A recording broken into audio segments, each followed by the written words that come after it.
This performance in the Art That Reflects Black History Month series is brought to you by the Wake Forest Renaissance Center and supported in part by the National Endowment of the Arts.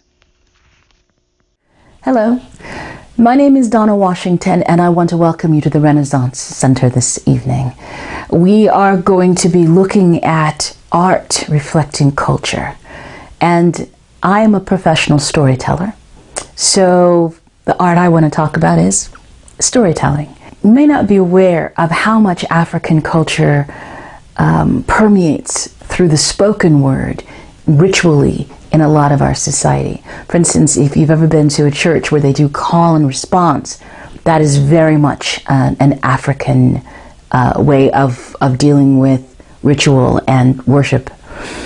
The stories that come out of Africa also infuse the African American folklore experience, but they also just infuse American folklore. For instance, Anansi. He is a spider character that comes from West Africa. When the West Africans were brought out of Africa, one of the first places they were taken was to the Caribbean. And when they got there, they weren't allowed to speak their languages or worship their religions or tell their stories, but they wanted to keep Anansi the spider, and so they turned him into a woman. And you can find all these great stories about a woman named Aunt Nancy. It's really Nancy the spider. When the Africans were brought here to America to work on the plantations in the South, again, they weren't allowed to speak their languages, worship their religions, or tell their stories, but they wanted to keep Anansi the spider, and so they turned him into a rabbit. And he is the basis of all Brer Rabbit stories. And then Brer Rabbit jumped around America, getting linked up with all the tricksters that were coming in from Asia and Europe and all over the place, and the Native American tricksters like Grandmother Spider. And they all got mixed in together, and somewhere in the 40s they all turned into Bugs Bunny. So if you've ever seen Bugs Bunny, you are in fact seeing a little piece of Africa. Now the thing about Brer Rabbit is different than all other tricksters is that Brer Rabbit is never allowed to be completely caught in his tricks. Oh no. He is the spirit of African Americans. He must always get free, and he must always outthink all of the bigger animals around him. He represents the spirit of African Americans, but all the bigger animals like Brer Bear and Brer Fox, they represent the enslavers, the people who use their muscle to hurt other people or try to stop them, but they're never smarter than Brer Rabbit. Always think your way out of problems. So what I'm going to do right now is I'm going to tell you two stories. I'm going to tell you an Anansi story and then a Brer Rabbit story, in honor of the reflections that you find from Africa in African American storytelling.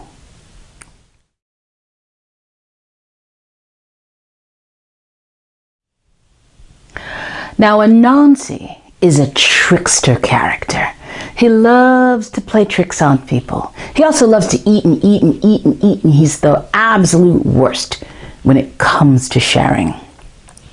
Well, there came a day when Lion and Giraffe wanted to have a feast. This happens every now and again. Someone will throw a big feast and invite everyone to come and eat. The problem is, whenever someone announces they want to have a feast, Anansi would show up first, and he would just gorge himself. He'd just eat and eat and eat and eat and eat. And he'd be nice, big and round, fat, and he would take so much food that no one else would get much to eat. So Lion and Giraffe, each of them wanting to give a feast, they happened to be talking to each other and realized that there was a way around Anansi eating everything. They would have their feast on the same day at the same time. That way, Anansi could only go to one feast, and he might eat everything there, but at least at the other feast, people would get a chance to eat. And so Giraffe and Lion came to this agreement that they were going to hold their feast at the same time, and then they went off and made their announcement. Now, Anansi heard about Lion's feast first. He was so excited. Lion always had the best feasts. And then he heard about Giraffe's feast, and immediately he knew he wanted to eat at both of them. How could he do it? He came up with an idea. Now, Anansi had a lot of sons, and so he called two of his sons to him, and he said, "This is what we're going to do. I'm going to stand halfway between each feast." And he gave one rope to one son and one to the other. "I'm going to tie these ropes around my waist. You go to the feasts And when they start serving the food at one feast, you pull on the rope and I will go over there and I will eat and eat and eat and eat and eat. And then when they start serving at the other feast, you pull on the rope and I'll go over there and eat. I'll be able to eat all the food at both feasts. Well, the sons thought that was a good idea, and they agreed they would help their father. And so the day of the feast came, and they brought the ropes, and Anansi tied each rope to his waist, and he waited in the middle. Now, it just so happened that lion and giraffe started serving at the same time. So one son began to pull this side because he wanted his father to come. But as soon as Anansi started to go that way, the other son began to pull.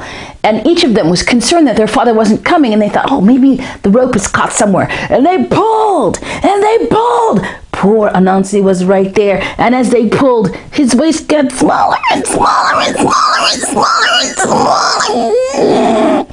They squeezed him until his waist was almost completely absent. And still he did not come. And they realized that if they didn't drop those ropes and go eat, they weren't going to get any food. So they just dropped the ropes and went in. And they were both able to eat. Well, everyone had more than enough to eat at the feasts. And when the food was gone, each son followed the rope back to find out why Anansi had not come. And there he was, right there in the middle. Squeezed!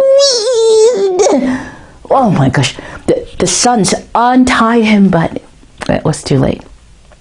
Anansi's waist had been squeezed to nothing. And that's why to this day, spiders do not eat and eat and eat and gorge like everyone else. No, no, no. Their waists are so tiny that from that day to this, they've had to drink all of their meals. And that is the story of Anansi and the feasts.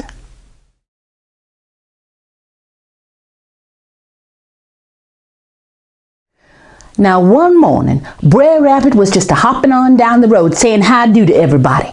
Now when I say how-do, you say how-do back, all right? Because that's only proper. Here we go. How-do to you. Well, how-do to you. Well, how-do to you.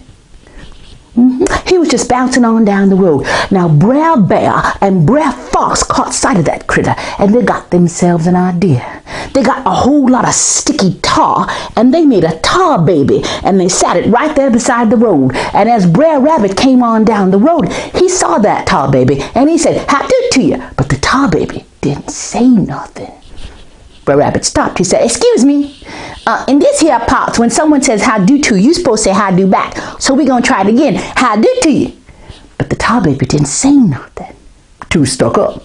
Brer Rabbit said, well, now look, I'm going to say how-do to you, and if you don't say how-do back, I'm going to pop you in the nose. How-do to you? The tar baby didn't say nothing. So Brer Rabbit hauled off and popped that critter in the nose and got his arm stuck up to his elbow. You give my elbow back, I'm going to pop you again. And pretty soon he was wrestling around in that tar. He got so stuck, the only thing he could move was his eyeballs. Well, Brer Fox came out and cleaned all that tar off and said, well, now you in trouble. And Brer Rabbit took one look at him and said, oh, I bet I am. But whatever you do, please don't fling me in the briar patch. And Brer Fox says, oh, what are we going to do with you? Oh, I know. We're going to boil you alive and have rabbit stew. He said, well, that sounds like I'll be nice and toasty warm, but please don't throw me in the briar patch. He said, no, we're not gonna boil you. We're going to skin you alive. He was just trying to scare that rabbit. Rabbit said, well, sometimes this coat do get mighty hot. You can skin me alive if you got to, but please don't throw me in the briar patch.